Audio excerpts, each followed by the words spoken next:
Hello YouTube, and on today's video I'm going to be sharing with you all my PlayStation 4 collection. So let me just start by saying I didn't realize I had this many PlayStation 4 games until starting this video. So yeah, let's just get started. First game, Star Ocean, Integrity and Faithlessness.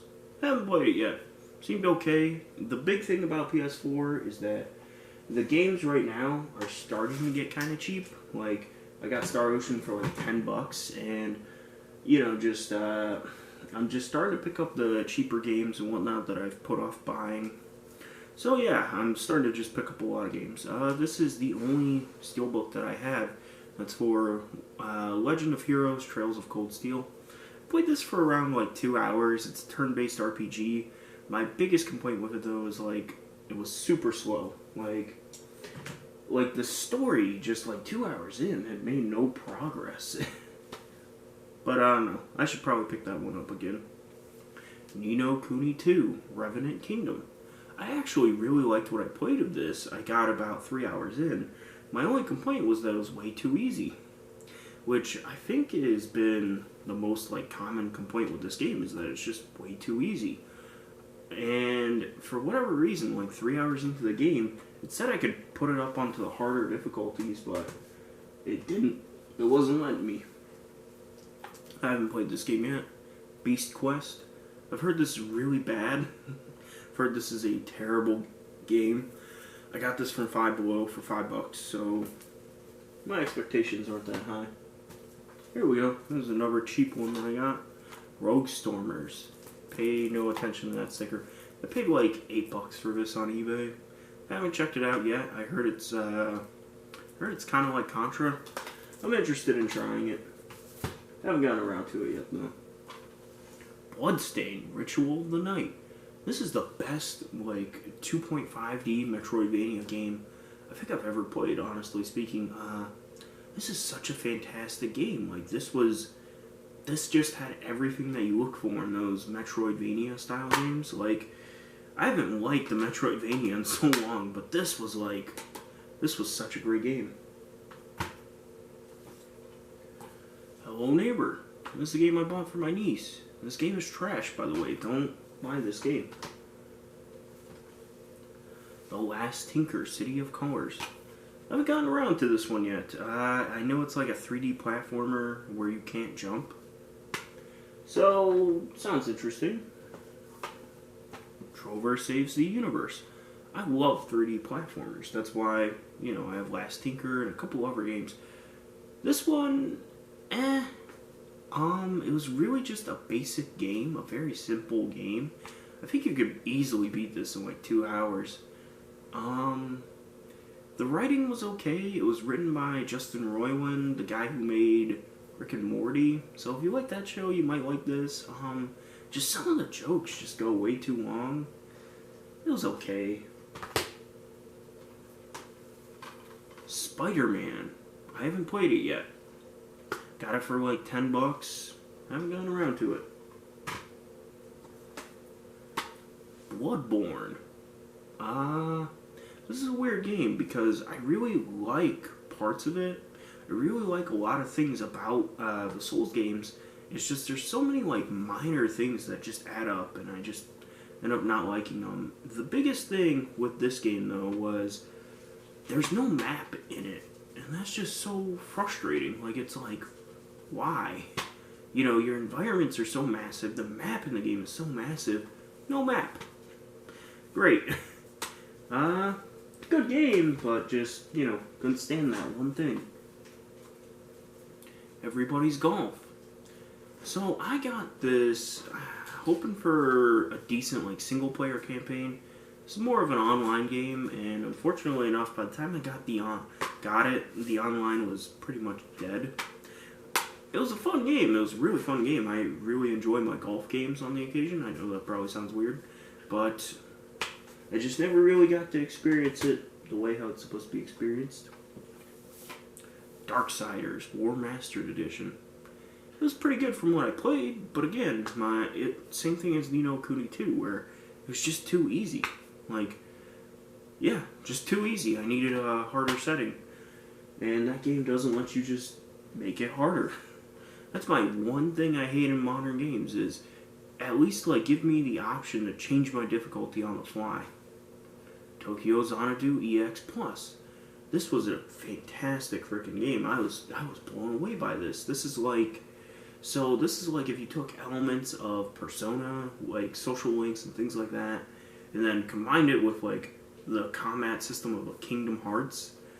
This was a freaking great game. I really loved this game. My only one complaint was that like the combat was a little simplistic. The game was easy, but it was like I could at least put it on like, you know, the hardest difficulty when it started to get too easy, so that way I didn't quit.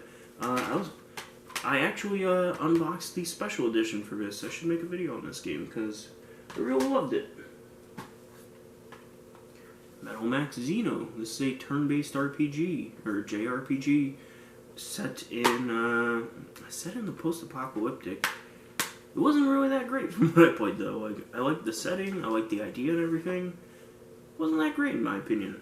I don't know. Maybe I should come back to this one. Infamous Second Son. It was pretty good in some instances. Pretty bad in other instances. It was just a pretty good game overall. Definitely worth the $10 I paid for it. Operation Farpoint. I haven't played this one yet. And the reason why is because this is I think like the only game that's made with the PlayStation VR move gun thing in mind, and I haven't bought one of those yet because I don't know if I should buy one just for this one game. I've heard that this is like the best VR game for PS4, but I don't know. I got it for $10, so how bad could it be? Exist Archive, Other Side of the Sky. Oh my god, what a long name. I haven't played this yet. There's another one of those games that I got for like $10 and I just haven't gotten around to it. Operation Warcade. This is a great, how would I explain this? This is like Time Crisis or House of the Dead. It's one of those games, but in VR, it's really good. Highly recommend it if you have a PlayStation VR. One of the very few games that I'd say like, yeah, that makes owning a VR worth it. PlayStation VR Demo Disc 2.0. I've wondered if there's a 1.0 disc. I should track down a 1.0 disc.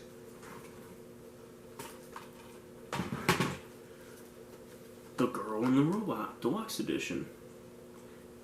It was kind of like a poor man's Eco. Yeah, it was like a poor man's Eco, basically. Not bad, not good. I beat it in my first setting. Like, I just sat down and played the game for like 2 hours and beat it, so take that as you will. Titanfall 2. It was pretty good. It wasn't Doom 2016 good. It was pretty good. I didn't play the online, though. I heard that that's like an online game, but that's one of those games that I got, you know, way after the online was dead. Legend of K Anniversary Edition. I got this thinking it was a 3D platformer. It's actually a Zelda clone. A pretty good one, though. Like, pretty decent little game for, you know, like a $10 game. Pretty good. Did not regret picking that one up. Devil May Cry HD Collection. This is Devil May Cry 1 through 3, and admittedly, I've only actually played through the first one. I need to play through 3 still. I've heard 2 is trash. I don't know if I should play that or not, but yeah, but Devil May Cry 1 actually surprised me how well it holds up for a very early PS2 game. Resident Evil 7. This was a really good game. I was really surprised by it. Yeah, just a really good game. Like, it was one of my biggest surprises on the PlayStation 4. Resident Evil 4. So I just played through this game earlier this year. I forgot how fantastic Resident Evil 4 is. This might actually be the best game I've ever played. Resident Evil 4 is so fantastic, you guys. I can't explain it. Resident Evil Origins Collection. This is Resident Evil 1 and 0, believe it or not. I've only ever actually played the Resident Evil 1 remake, and it's really good. I highly recommend it. I just haven't gotten around to playing it on here because, you know, it's one of those games that I played in the past. I gotta be in the mood to play it, you know. And I just, you know. Oh my gosh. Sorry guys, I'm trying not to drop stuff. Digimon Story Cyber Sleuth. This is a really good turn-based RPG. It has some mechanics from Persona in it. If you like Digimon, I'd really say to look into this one. Really good game. I really liked it.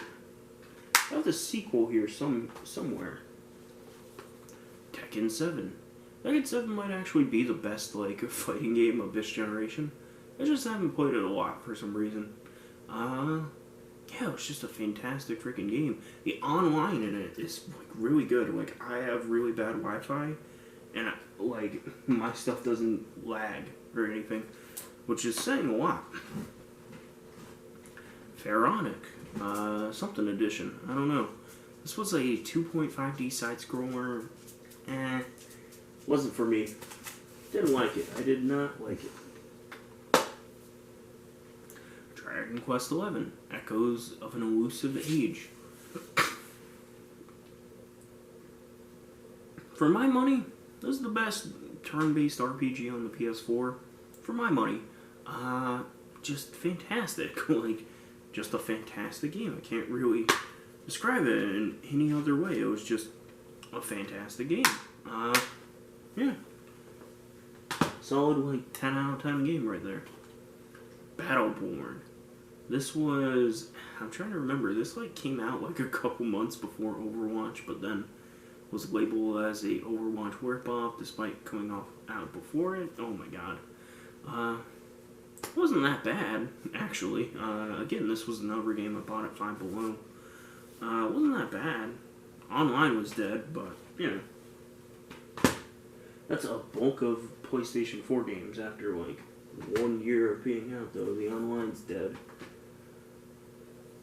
Let's see. Sorry, guys. I'm trying to keep everything from falling over here.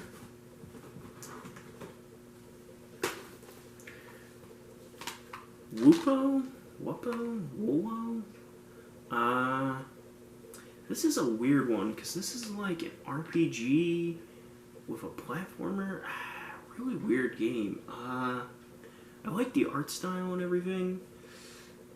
I don't know, like, I just didn't play this one enough. I think I put an hour and a half into it. I might need to come back to this one. I thought it was pretty good when I played it, but that was a long time ago. Little Nightmares. This is a cinematic platformer. For those of you wondering, this is the first edition print of it. I have the figure up on my bookshelf over there. It's a great game. It's just really short. Like super short. Like, if you could get this for like $15, I'd highly recommend it at that price. But like, I think they want like 30 for it, and that's just too much in my opinion. Because you can beat that game in like 3 hours. Street Fighter V Arcade Edition. So for my money, this is actually my favorite Street Fighter, or at least it's the one I've put the most amount of time into. I don't know, I just really like this one. I'm not a pro Street Fighter player or anything like that, so I can't, you know, you can only take my word as whatever. This is Soul Calibur 6, this is still sealed.